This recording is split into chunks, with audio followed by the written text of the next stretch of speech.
Seperti apa kanonnya atau isinya Alkitab Katolik? Seperti ini.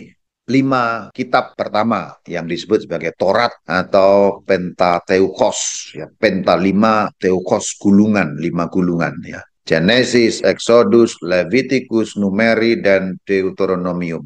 Kemudian yang masuk golongan sejarah itu ada 15 sehingga sampai di sini sudah 20 kitab, ya.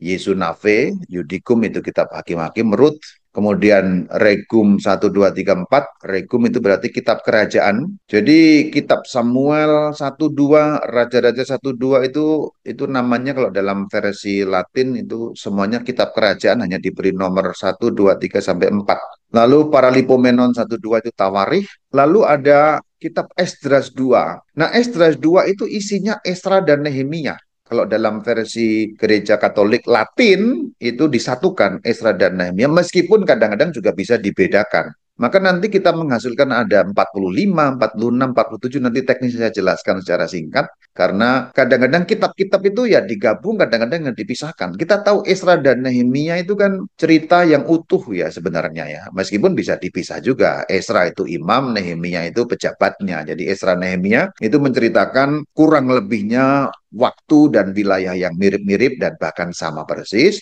maka itu bisa dikatakan sebagai satu kitab. Dengan demikian maksudnya adalah kitab Esdras 2 tadi itu. Jadi Esra dan Nehemia dalam kurung kitab Esdras 2 menceritakan pulangnya orang-orang Yahudi dari pembuangan.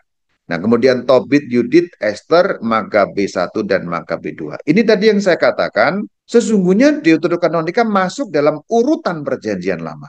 Nomor 16 dan 17. Tobit dan Yudit itu letaknya antara Nehemia dan Ester. Kalau dalam versi bahasa Indonesia, Alkitab yang terbitan LAILBI, setelah Nehemia itu Ester. Lalu Tobit dan Yudit dilepaskan dari situ, ditaruh di bagian tengah. Jadi di sini ada urutan yang dicabut di dalam versi Indonesia LI dan LBI. Jadi dicabut-cabut-cabut, lalu dikumpulkan menjadi kumpulan tersendiri. Kalau Anda pengen tahu urutan aslinya seperti ini. Setelah Nehemia, Tobit, Yudit, Ester, setelah itu Magabe 1 dan Magabe 2. Baru disambung golongan kitab puitis hikmat, yaitu kitab Ayub.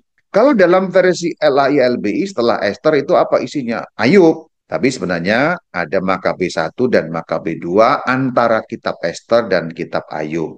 Ini kitab-kitab puitis hikmat yaitu Yob, Psalmorum, Proverbiorum itu Amsal, Ecclesiastes itu Pengkhotbah, Canticum Canticorum, Kidungnya Kidungan, Song of the Songs. Lalu ada 2 yang golongan Deuterokanonika, Sapientiae, kebijaksanaan, dan Yesu Sirah. Sama ini prinsipnya, setelah kitab Kidung Agung, itu kitab Nabi Yesaya kalau dalam versi terjemahan LAI-LBI bahasa Indonesia. Sampai di Putra Sirah, dengan demikian kitab Puitis Hikmat berakhir di sana. Nah, kemudian kitab Nabi Yesaya itu sudah masuk golongan para nabi, itu jumlah total 45, yaitu Isaias atau Yesaya, Yeremias, Lamentationes, lalu kitab Baruk, ini golongan Deuterokanonika, Yesekiel, lalu Daniel, lalu ada plusnya, kitab Daniel pada pasal yang ketiga, lalu pasal 13 dan 14 yang bercerita mengenai Susana dan dewa atau naga di Babel itu ya. Lalu kitab Hosea, Yoel, Amos, dan seterusnya. Saya nggak perlu baca sampai pada Maleakhi ya, atau dalam bahasa Latin Malaki. Nanti Anda baca sendiri urutan-urutannya.